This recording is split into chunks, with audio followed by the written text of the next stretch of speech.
There's something no one teaches growing up, yet it impacts every relationship we'll ever having how to let go of a grudge. From an early age, we're taught right and wrong, reward and punishment, win and lose. But no one sits us down and teaches us how to carry emotional pain. Or more importantly, how to release it. We go through life collecting wounds, are small. Some are deep. Some are so old they become part of our identity. And we convince ourselves that holding onto the pain protects us, that if we remember who hurt us, we'll never be hurt again. But what if that mindset is actually what's holding us back? What if the real strength isn't in holding on, but in letting go life? Days move fast, years vanish, people we love become memories, opportunities pass by. And yet, so many of us must waste those precious moments feeding resentment that only burns us from the inside. We mistaken bitterness for boundaries, silence for safety, and emotional distance for power. But what we're really doing is choosing a prison over freedom. The truth is, life is too short for long-term grudges, not because what happened doesn't matter, but because what still matters is your peace, your presence, your ability to love and lead without being chained to the past. This is not a message about being soft. This is not a message about forgetting your standards or tolerating betrayal. This is about emotional liberation. This is about choosing your purpose over your pain. This is about stepping out of the shadow of resentment and into the light of your full potential. Because the greatest gift you can give yourself is not revenge. It's release. And in that release, you find something much more powerful than control. You find clarity, courage, and the space to connect, to apply with the life you were meant to live. Life, in its most natural form, is meant to be lived freely. It's meant to be explored with curiosity, shared with joy, and driven by meaning.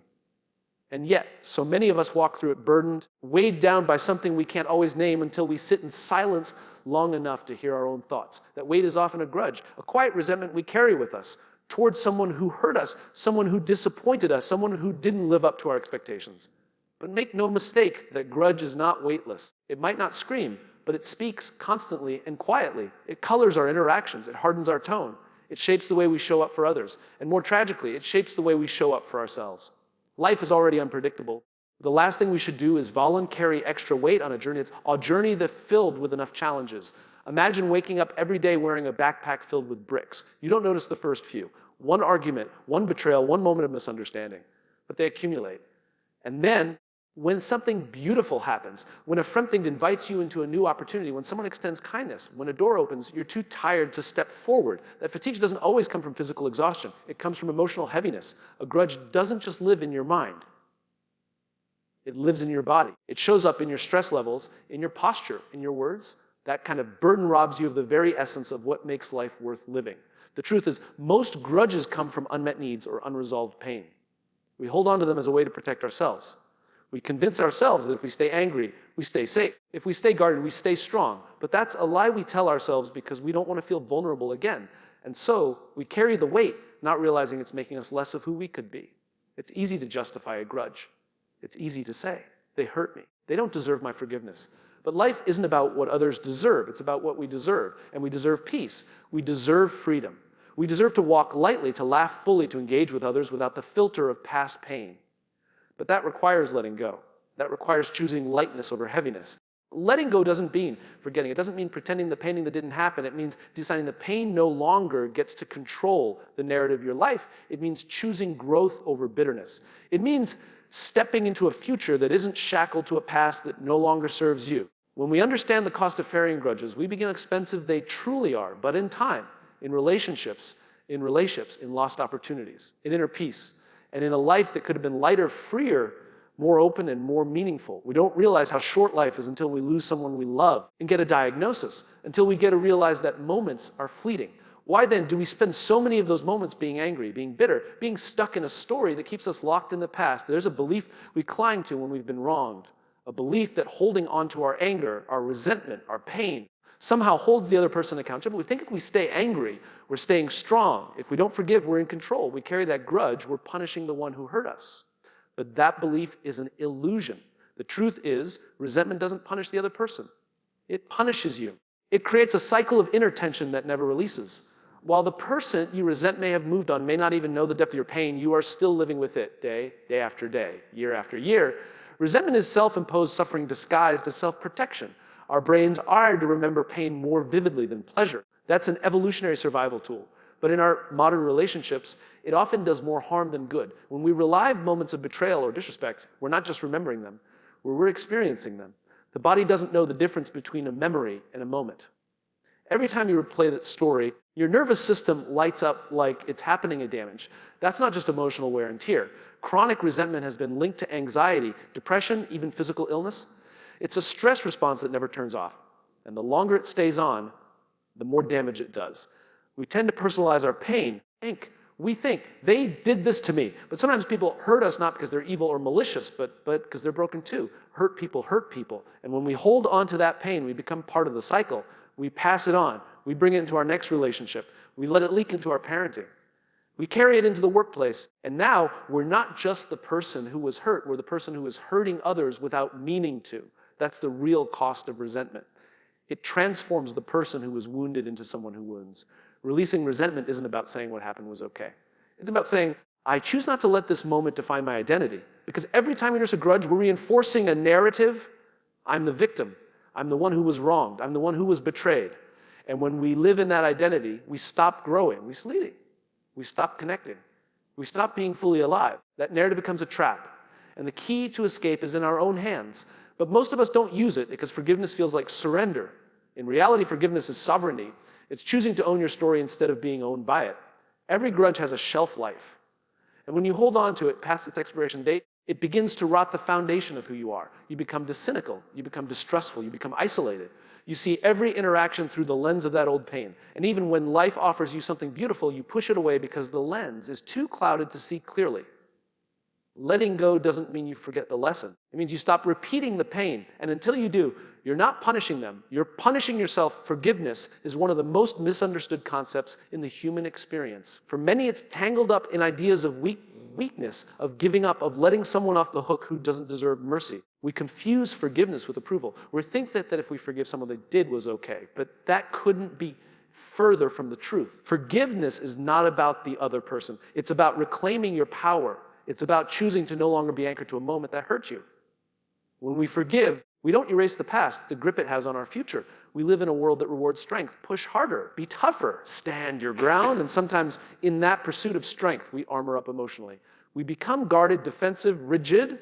We call it resilience, but it's often resistance. Forgiveness isn't about letting down your guard for others. It's about letting down your internal resistance so you can breathe again, because holding on to anger is exhausting. You may not realize how much energy you're using to keep that story alive, but it's energy that could be used for creativity, for connection, for clarity. Wisdom is knowing where to invest that energy, and grudges offer no return. Wisdom means understanding what truly serves you and what drains you. Grudges drain you. They keep you in cycles of rumination, reliving moments of pain, questioning your worth, and wondering what could have been different. But forgiveness allows you to X what happened and still move forward with strength. It's not a gift you give someone else. It's not a gift you give yourself.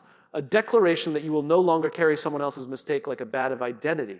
You will no longer let their failure define your emotional world. Forgiveness takes courage. It takes the willingness to look inside and ask, what am I really holding on to? Sometimes we hold on to pain because it's familiar. It gives us a sense of control. It gives us a story. And even though that story is painful, it feels safer than stepping into the unknown of peace. But peace isn't the absence of justice, a seal. It's the presence of perspective. It's the understanding that while you can't change what happened, you can change what you do with it. Forgiveness doesn't mean reconciliation.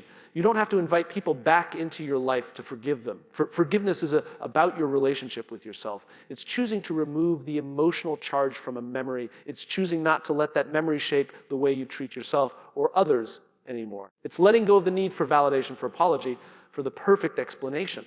Because the truth is you might never get it. And if your healing depends on someone else's response, you're still giving them control. Wisdom is knowing you don't need their apology. To be free, forgiveness also invites empathy, not necessarily for the other person's actions, but for their humanity. People make mistakes, will act out of fear or past trauma. That doesn't make their behavior acceptable, but it does make it understandable. When we see that, we begin to soften, not for their sake, but for our own. We begin to understand that we're all just trying to navigate life with the tools we have. Some people are working with broken tools. Others haven't learned yet how to build new ones. But you have the chance to respond differently. You have the power to set yourself free from the cycle. We talk about time like we have an unlimited supply. We say things like, I'll deal with that later, or someday I'll get around to it. But there is no such thing as someday. There's only right now, and the choices we make in this moment. Time is the one resource we can never earn back. Once it's gone, it's gone. And yet we spend so much of it stuck in the past, rehashing conversations, replaying betrayals, and reliving disappointments that have long outlived their relevance. Every moment we dedicate to a grudge is a moment we lose to growth, a moment we lose to building, creating, connecting, living. And when you add up all those moments, the cost is devastating. Growth requires attention. It requires energy. It requires intention. And grudges steal all three. They rob us of the present by anchoring us to a past we can't change.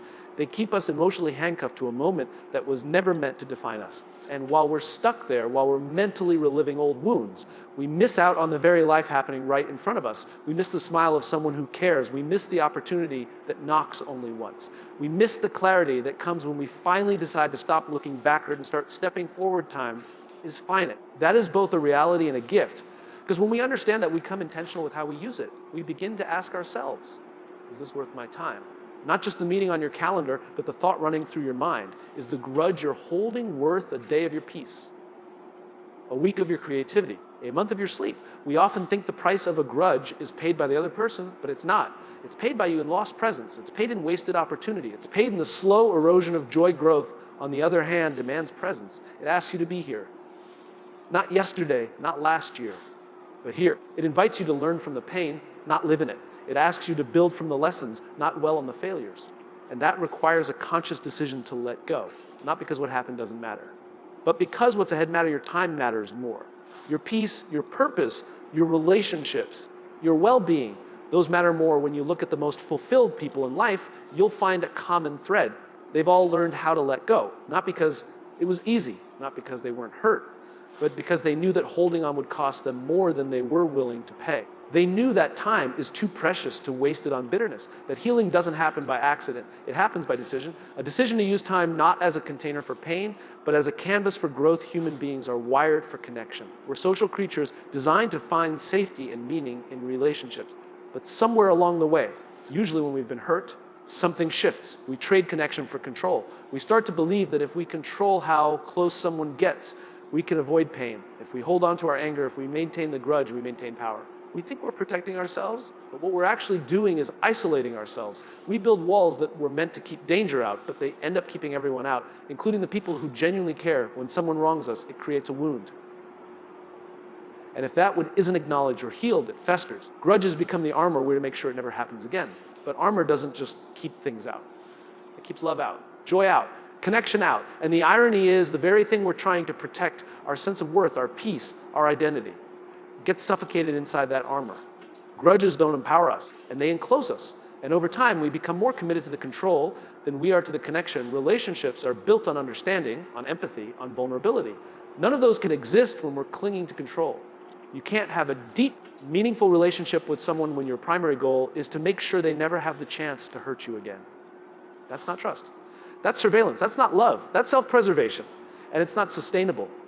Eventually, the walls we build to protect ourselves become the very thing that keeps us alone. Letting go of a grudge is not letting someone off the hook. It's letting yourself off the hook. It's choosing to prioritize connection over being right. Because at the end of the day, being right won't hold your hand in moments of crisis. Being won't bring you comfort when life gets hard. Being right won't build anything. Connection will, community will. But you only get those when you're willing to let go of the need to control every emotional variable. Control feels safe, but it's a trap. It gives you the illusion of strength, but it robs you of intimacy.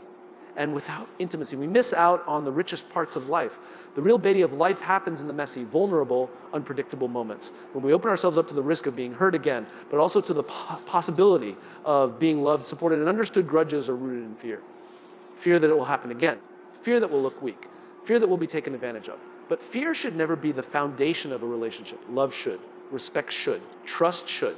Those things require us to relinquish control, to believe that we can be safe even without the grudge, that we can be whole even after being broken, that we can connect with manipulating the calculating go. Isn't about letting people get away with bad behavior. It's about not letting that behavior dictate who you become. Because when you let go of control, when you release the need to carry that grudge, you make room. Room for closeness, room for new beginnings, room for growth. And in that room, connection can thrive. We often associate emotional intelligence with how we understand others, how well we navigate difficult conversations, how empathetic we are in tense moments. But the real measure of emotional intelligence isn't found in how we handle others. It's found in how we manage ourselves And one of the most profound indicators of inner maturity is the ability to let go, to release anger, to drop resentment, to stop allowing someone else's mistake to live rent-free in your mind. Letting go doesn't mean forgetting. It means you're not to let that memory continue shaping your behavior. It takes a high level of self-awareness to recognize when you're holding onto a grudge. It's easy to say, I'm over it, and move on at the surface. But beneath that surface, the pain can still be driving your reactions. Maybe it shows up in sarcasm, maybe in passive aggression, maybe in subtle emotional withdrawal. True emotional intelligence is about being honest with yourself when you're still holding on, and then choosing to do the hard work of releasing it. That's the catch. Letting go is hard. It's not a moment. It's a practice. A conscious decision you make again and again. Every time the memory resurfaces, every time your ego wants to reassert itself, because your ego will want to win. It will want to be right. It will want revenge or recognition or an apology. But emotional intelligence isn't about feeding the ego. It's about elevating the soul. It's saying I can hold pain without letting it hold me. That is leadership. That is self-mastery. We're taught to react. Someone hurts us, we hurt back. Someone disrespects us, we shut them out. But reaction is easy. What's instinctive? What's hard is responding with intention. What's hard is choosing to disrupt that pattern. To say, I won't let this shape me into someone bitter or closed off. That choice requires you to see your pain clearly. Not as something to hide, but something to heal. And that level of self-honesty is where true intelligence lies. There's also the aspect of empathy, not just for others, but for yourself. To let go of a grudge is to give yourself grace, to stop carrying shame, to stop replaying the moment you wish you'd responded differently, to stop holding yourself host stage for trusting someone who didn't deserve it. Self-empathy is the cornerstone of emotional intelligence because it allows you to move forward without dragging your mistakes with you. Like anchors, we don't let go because the past was small. We let go because the future is big. Holding on to grudges shrinks our capacity. It limits our ability to be fully present, fully human, fully engaged. And when we finally drop that weight, when we stop needing to be the victim or the victor, we find ourselves, we find clarity, we find peace, we find space to create, to connect, to lead without being led by pain. Emotional intelligence isn't about avoiding emotion. It's about feeling it fully, processing it intentionally, and choosing what to do with it constructively. That means being okay with not getting closure. It means finding resolution within yourself. It means understanding that your response to pain is more powerful than the pain itself. And when you let go, not because it's easy, but because it's wise, you embody the very essence of emotional intelligence. At the end of our lives, we won't be remembered for the arguments we won. We won't be remembered for the grudges we nurtured or the people we outmaneuvered in silent battles of resentment. What people remember is how we made them feel, what we gave them, who we were when they needed us. Legacy is not built on revenge. It's built on contribution. And the most powerful contributions we make are the ones rooted in love. Compassion and forgiveness, we all leave behind us. A trail of words, actions, moments, and emotions that ripple out into the lives of others. That trail becomes our legacy. And while it's easy to focus on career, achievement, recognition, the deeper truth is this: your legacy is emotional. People will remember if you lifted them or belittled them. If you inspired or discouraged, if you forgave or condemned. That doesn't mean we have to be perfect. It means we have to be intentional. Grudges distort that intention. They redirect energy we could use to build, to serve, to lead, think people who have impacted your life most profoundly. Chances are they were not the ones who held on to resentment. They were the ones who chose grace when they had every right to choose anger. The ones who looked beyond fault and into potential. The ones who saw people not just for what they did, but for who they could become.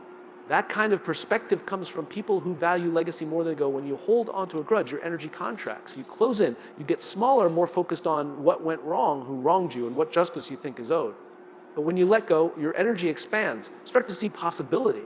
You start to engage differently, and you show up more generous. So you start creating influence, creating a ripple that goes far beyond the moment. That ripple becomes your legacy. We live in a culture obsessed with winning. But real legacy isn't about winning. It's about healing. It's about who you help become more whole. It's about the relationships you repair, the hands you hold, the burdens you help lift. You can't do that when you're still clinging to a need to prove a point, to get even. Legacy asks a bigger question. What will they remember about the way I made them feel? And that answer comes not from what you held on to, but from what you released. You don't get to write your eulogy, but you do get to live it. Every day, with every choice, you're shaping how people will remember you. Will they remember you as someone who was always angry, or as someone who knew how to move on, to rebuild, to love again despite it all?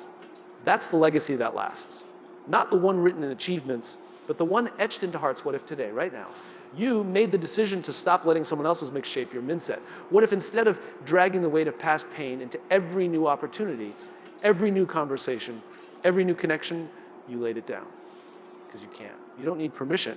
You don't need an apology. You don't need closure from anyone else. You just need a moment of courage to choose peace over pride, healing over history, and freedom over the false sense of power that grudges pretend to give you. When you let go, you don't become weaker. You become lighter. And when you're lighter, you move faster, a seer. You speak cleaner. You love per. You love become the kind of person just survive but transforms. You become someone who leads not by control, but by compassion. Not by authority, but by example. Because that's what real leaders do. They rise above the noise. They break the cycle. They set a new tone for what's possible when we lead with intention instead of reaction. In the end, the life you live will not be measured by what you held on to. It will be measured by what you released in order to grow. So make the choice. Not tomorrow. Not when it's easy. Now, because life is short to carry pain that was never meant to stay with you forever,